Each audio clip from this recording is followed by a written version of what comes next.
Olá pessoal, eu sou o Fernando Rocha e esse é o nosso Saúde e Bem-Estar. No programa de hoje a gente fala sobre os olhos, cuidados com a nossa visão. A Organização Mundial da Saúde estima que 39 milhões de pessoas no mundo são acometidas pela cegueira. 246 milhões de pessoas no mundo sofrem de perda moderada ou de perda severa da visão. A gente recebe aqui no estúdio o Dr. Gustavo dos Anjos Versiani, especialista em córnea. Vamos falar sobre ceratocone. E o Dr. Rodrigo Versiani, que é irmão do Dr. Gustavo.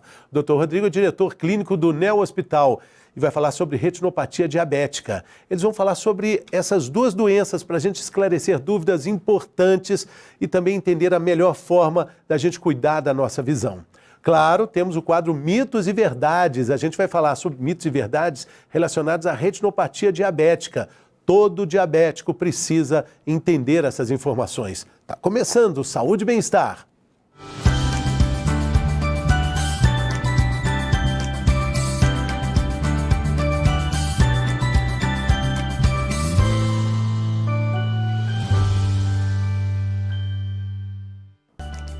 80% da nossa relação com o mundo acontece através dos olhos. Por isso a gente naturalmente precisa preservar os olhos. A visita regular ao oftalmologista é uma dessas funções, uma dessas obrigações que a gente tem que ter no cuidado ocular.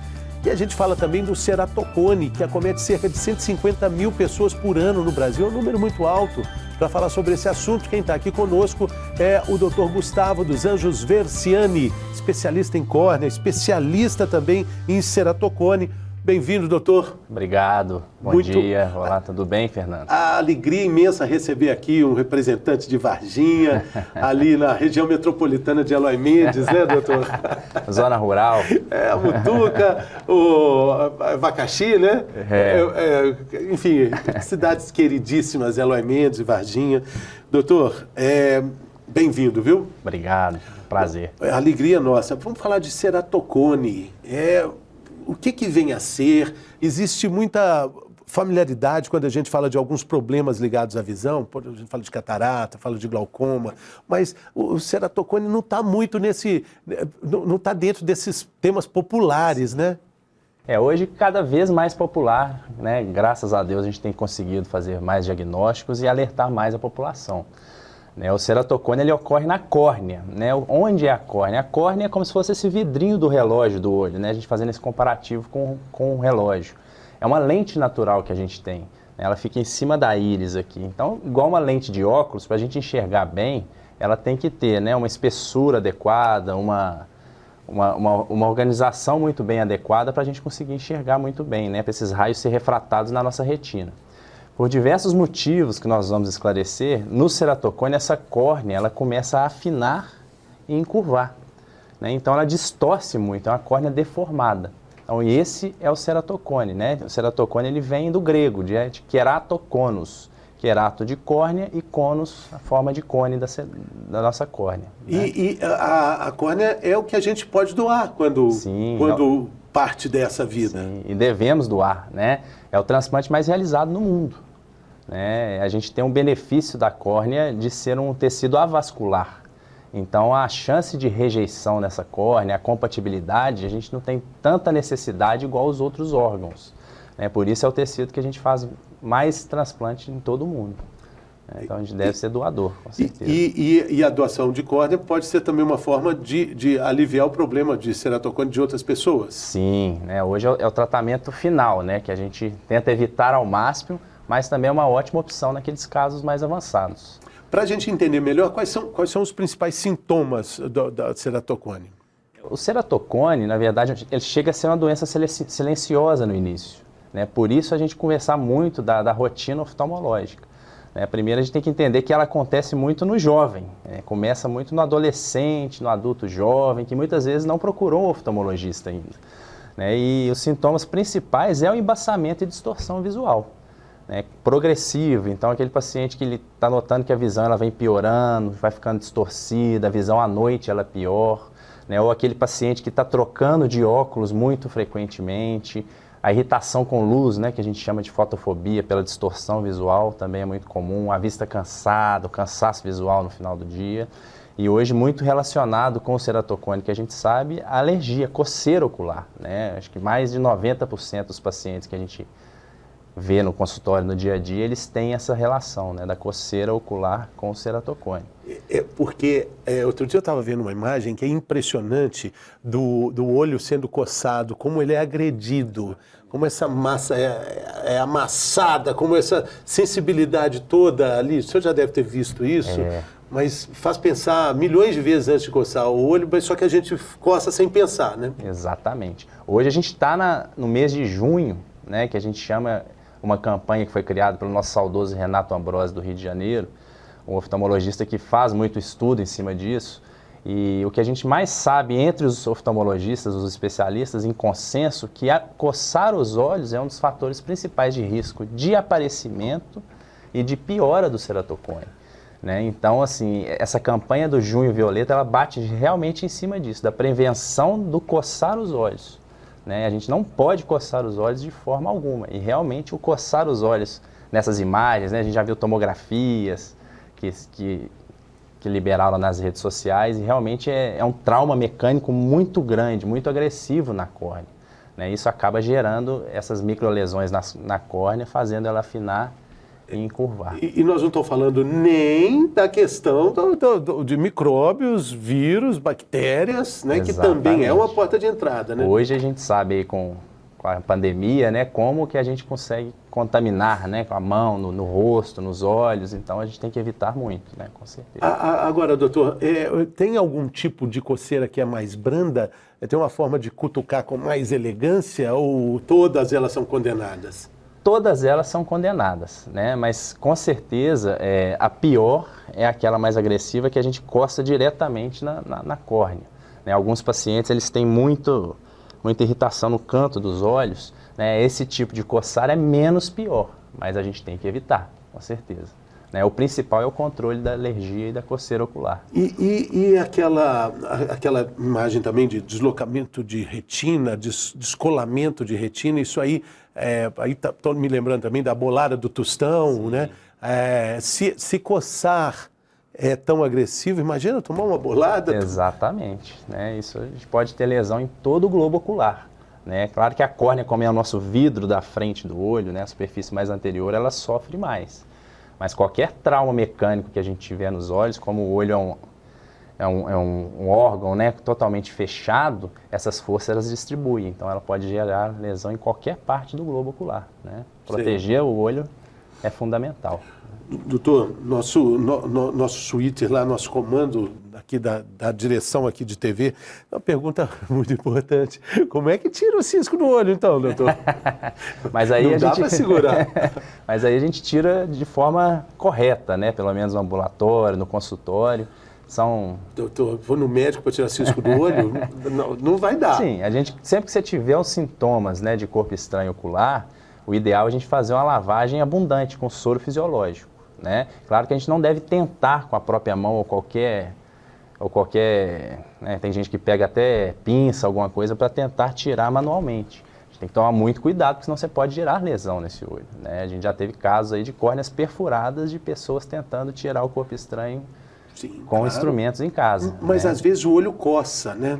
E aí fica difícil segurar, né? Coçar o olho só de falar já está me dando vontade aqui de coçar o olho. Por isso é importante ter sempre um lubrificante, né? Quem tem esses sintomas oculares, pelo menos um lubrificante usar para facilitar e diminuir um pouquinho esses sintomas. Mas a gente coçar os olhos e ter vontade de coçar mais frequente não é normal. É isso que eu ia falar sobre o diagnóstico dessa doença. Então, essa vontade exagerada de coçar os olhos, esse pode ser um sinal de alerta, é um sintoma importante? Sem dúvida, né? Não quer dizer que quem coce tenha ceratocone, mas é um fator de risco muito importante para o desenvolvimento do ceratocone e piora dele, né? Principalmente naqueles pacientes jovens, porque o ceratocone ele atinge, principalmente ele inicia, né, nos adolescentes e adultos jovens. E é uma doença progressiva que tende a estabilizar com o tempo. A maioria dos pacientes após os 30 e poucos anos ali, com o próprio envelhecimento natural e o enrijecimento dessa córnea, ela para de evoluir. Então a época da gente diagnosticar e tratar o quanto antes melhor. Adolescente, adulto jovem, é importantíssimo a gente fazer a rotina oftalmológica. Doutor, e quando a gente fala sobre sintomas assim como coceira e vê que é importante não coçar os olhos, e aí você falou, o uso de um lubrificante, né? Aí estou lembrando também do uso indiscriminado dos colírios, que aí vai além do lubrificante ocular, porque existe uma ideia equivocada de que colírio quase que não é remédio, né? E a gente compra colírio na prateleira de baixo ali das farmácias, Sem né? receita, sim. Principalmente sem receita, né? Exatamente. A gente tem que tomar muito cuidado com o uso indiscriminado, né? O lubrificante, ele tem que ser passado idealmente pelo oftalmologista, né? Ele tem que estar sendo orientado para usar esse lubrificante, mas o tratamento não segue só com lubrificante, né? Isso nós estamos falando de sintomas oculares. Muitas vezes a gente vai precisar usar antialérgicos em colírio, né? Em alguns casos a gente tem que usar até medicações, né? E usar esses medicamentos sem orientação, realmente a gente pode gerar outros problemas nos olhos, né? Esses anti-inflamatórios, eles podem predispor à catarata, ao glaucoma, né? Então, assim, não deixe de avaliar com o seu oftalmologista o melhor tratamento. Porque, às vezes, remédios que tratam uma irritação dos olhos, na verdade, eles podem funcionar como mantenedores dessa própria irritação? Pode, né? A gente pode ter um efeito aí Estou falando do uso indiscriminado, né? A gente pode ter um efeito de dependência. E, na verdade, ele pode gerar um alívio do sintoma inicial, mas a gente não está tratando a causa, né? Então, você sempre vai ter aquele sintoma, você vai estar sempre usando esse colírio para procurar alguma melhora e você pode ter alguma complicação fora do ceratocone, fora da alergia, pelo uso indiscriminado. Exatamente. Isso acontece muito com o uso indiscriminado de remédio para dor de cabeça. O remédio acaba sendo mantenedor da dor de cabeça e muitas vezes os pacientes até se assustam quando eles ouvem a informação: pare de tomar o remédio que a dor de cabeça vai melhorar. Faça o contrário. A cefaleia por abuso de analgésico, né? Isso é muito comum até no paciente que tem enxaqueca, né? E no consultório a gente pega muito paciente que chega para fazer uma consulta de rotina queixando a dor de cabeça, que é um sinal comum, às vezes, do óculos errado, a falta do uso de óculos, né? E a gente vai identificar, ele toma analgésico todos os dias, né? E às vezes a causa não é por falta de óculos, pode ser uma cefaleia por abuso de analgésico ou uma enxaqueca maltratada, por exemplo. É impressionante, tem um fio condutor assim de todas as entrevistas que a gente faz aqui no canal, no programa Saúde e Bem-Estar. Outro dia a gente estava falando sobre as questões ligadas à análise equivocada dos exames. O paciente vai lá, pega um exame e vê que está com ferratina, está com excesso de ferro no sangue, e aí o médico faz uma pergunta aqui, outra ali, nem todo médico tem essa disponibilidade da investigação, né? Dessa consulta mais pormenorizada, mas aí descobre que ele está com o ferro, o paciente está com o ferro elevado, porque ele viu que ele estava com deficiência de vitamina D, começou por conta própria a tomar a reposição de vitamina D. Exatamente, vitamina D. E aí aumentou o risco de uma sobrecarga no fígado, até no próprio coração. Exatamente. Ou seja, tomar atitude por conta própria nunca é a boa escolha, né? Exatamente.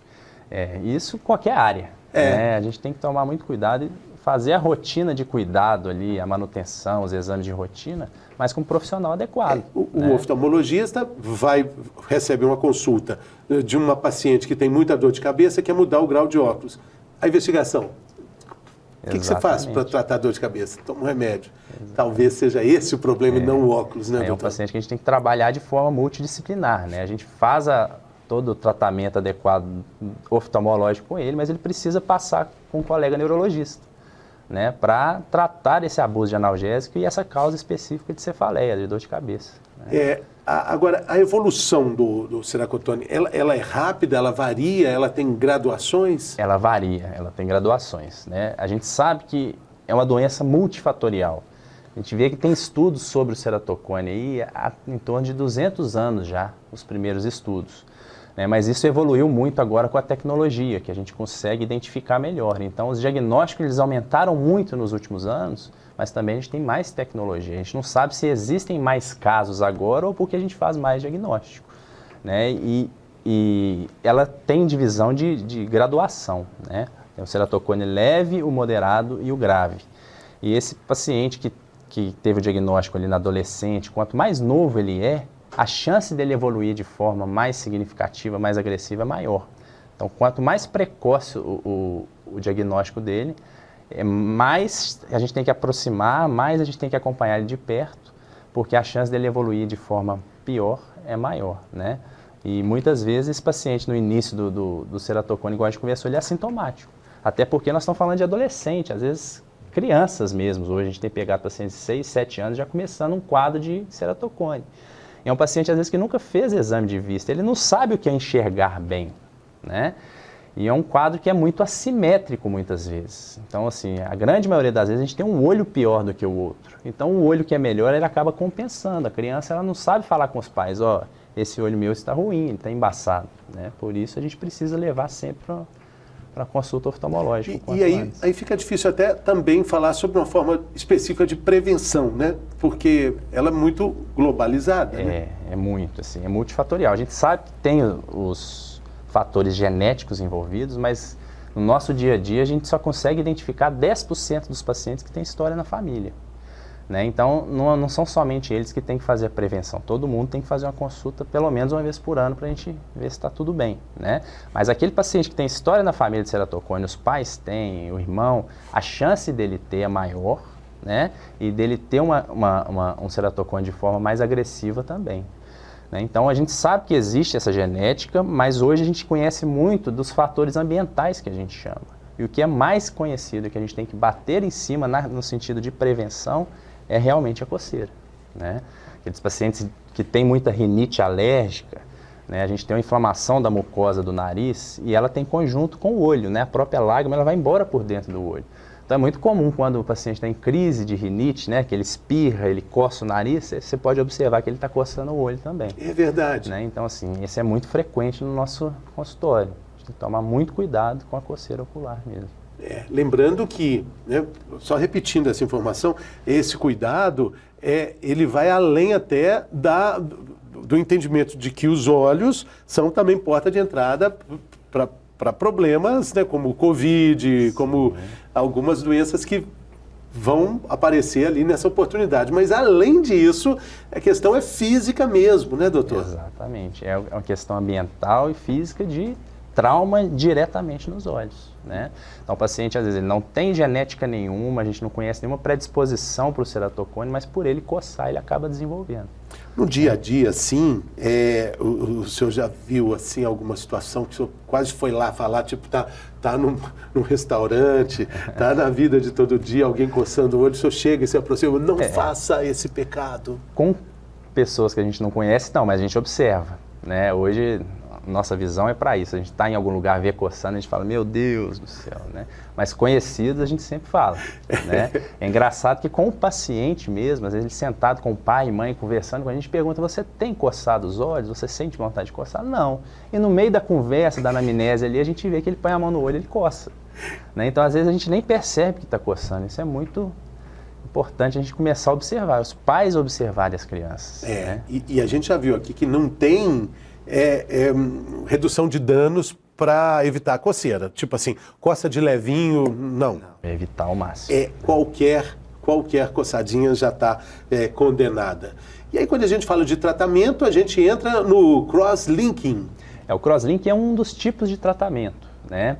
Eu costumo falar que a gente tem que dividir o tratamento do ceratocone em 2 pilares.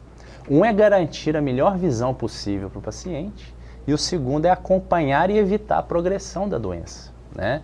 Então, nos casos principalmente iniciais, o óculos já resolve muito bem a visão.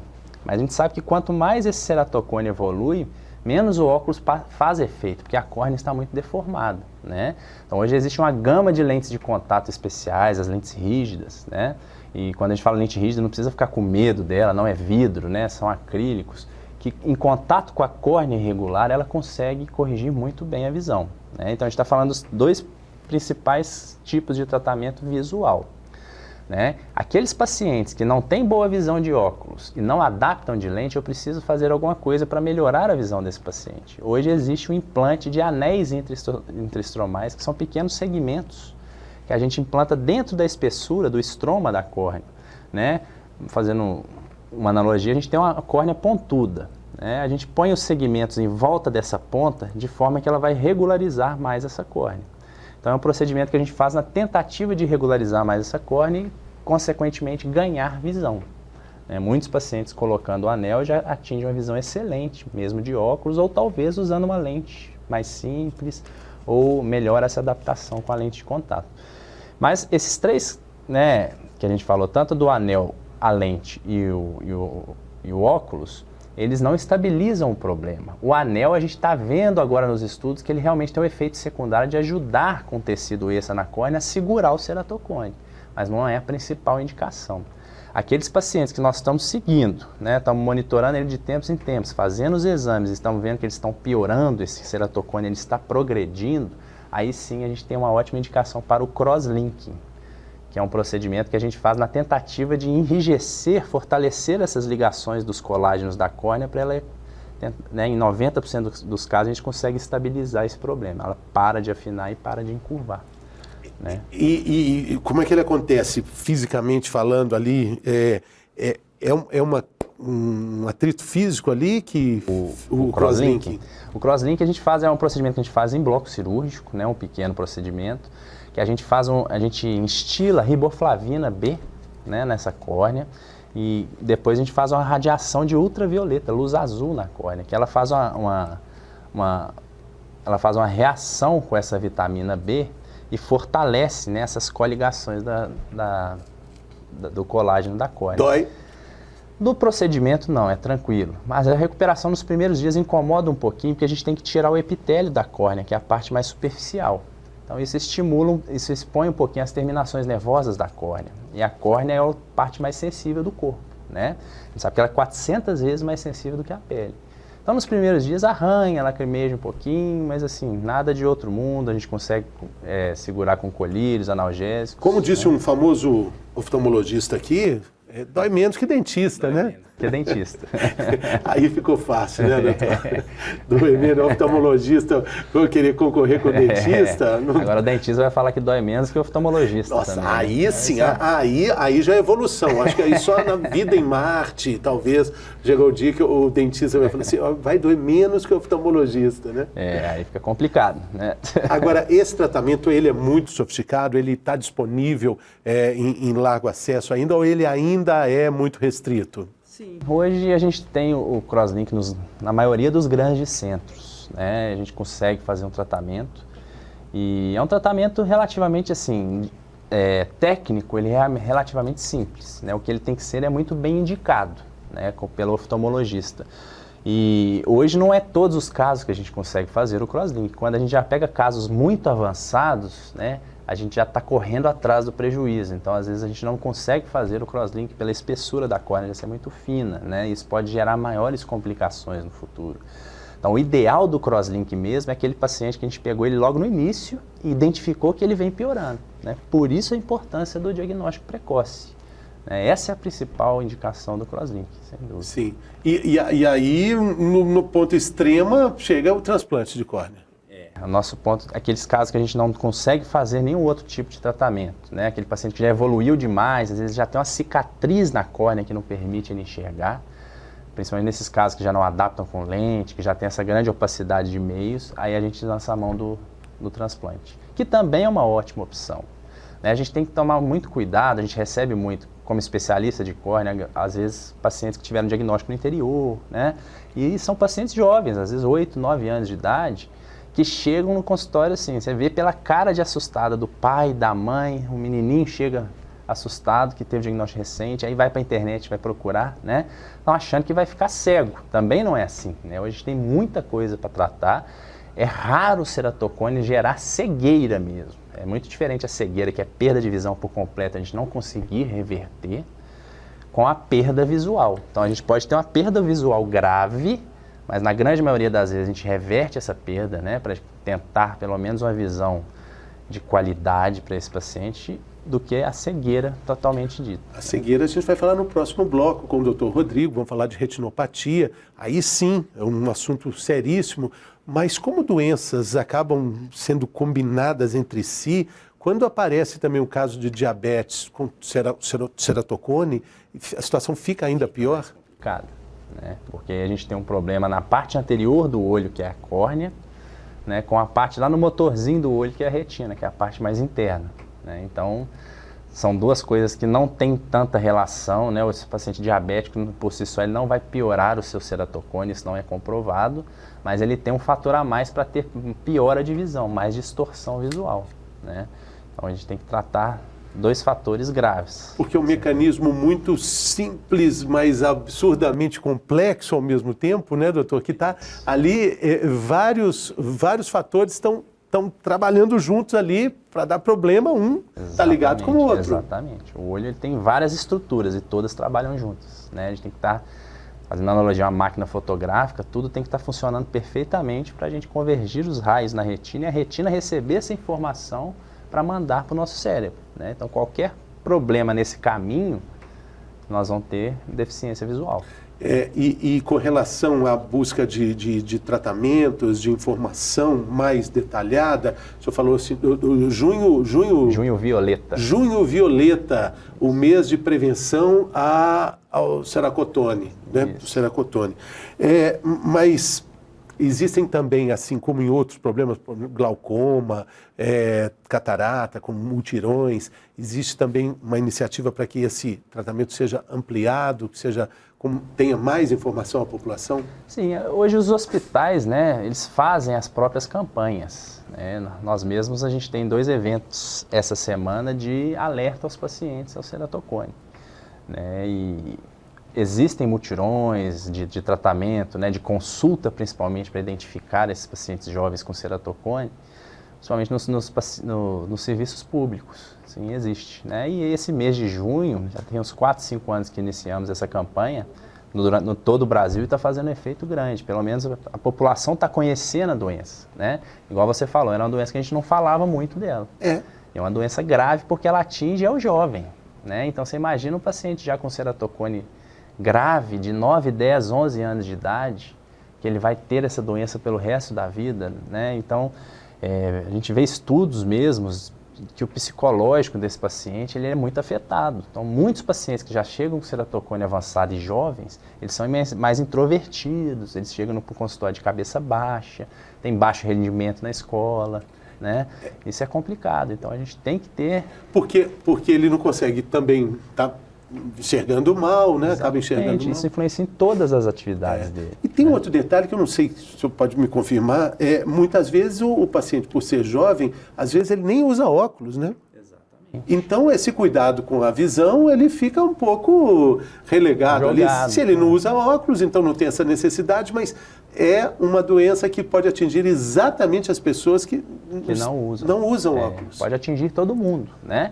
Você enxerga, o ceratocone inicial, muitas vezes a visão da pessoa ainda é 100%.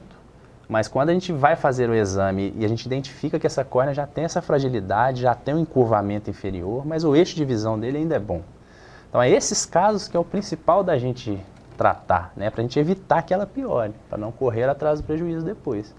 Então, a consulta, pelo menos uma vez por ano ali, é muito importante. Sim, né? Sim. Já que o paciente não usa óculos, então lembrando aí os sintomas, né? Porque eles vão mostrar alguma alteração aí em algum momento, né? Sim. Questão o aumento da necessidade de coçar o olho, esse é o principal sinal de alerta, né? O que a gente mais conhece como fator ambiental de induzir o aparecimento do ceratocone e piorar. Mas não quer dizer que todos que têm ceratocone são coçadores, né? Então, a avaliação com o oftalmologista é muito importante nesses quesitos, né? E mais atento ainda aqueles pacientes que fazem o exame e está trocando de óculos muito frequente, queixa que a visão não está legal muito rápido, né? E atenção a essa coceira. E prestar atenção, por exemplo, às vezes uma rinite, olha que loucura, até uma rinite pode virar um ceratocone. Exatamente. Porque a alergia fica tão grande, ali os olhos vermelhos, irritados, esfrega. É algo que você vê em filme, você vê em novela, as pessoas coçando o olho, assim, até com estilo. Há algum tempo atrás a gente não tinha essa correlação tão bem definida, né? Por isso que a gente bate muito em cima dessa coceira agora. Porque é o que a gente mais identifica que piora mesmo. Só da gente controlar a alergia do paciente, ele entender que ele não pode coçar, falo que mais de 80% dos casos dentro do consultório já estão estáveis, né? Então você vê o tamanho da importância desse controle. eu tenho certeza que você que acompanhou a gente até aqui não vai mais coçar os olhos impunemente. Não estou dizendo que não vai coçar nunca mais, mas impunemente não vai sempre lembrar do doutor Gustavo falando, olha, cuidado. Não coce os olhos. Não coce os olhos. Doutor, muito obrigado pela gentileza aqui, pela generosidade. Grande abraço lá para a cidade de Varginha, querida. Agora falando sério, é Eloy Mendes que está ali do ladinho de Varginha, é a grande Varginha. Nossa princesinha do sul de Minas. Terra boa. Terra muito boa. Valeu. A gente vai fazer um breve intervalo e a gente volta, mas voltamos em família ainda. Vamos conversar daqui a pouco com o Dr. Rodrigo Versiani. O senhor conhece ele? Um pouquinho. Ele vai estar aqui conosco depois do intervalo.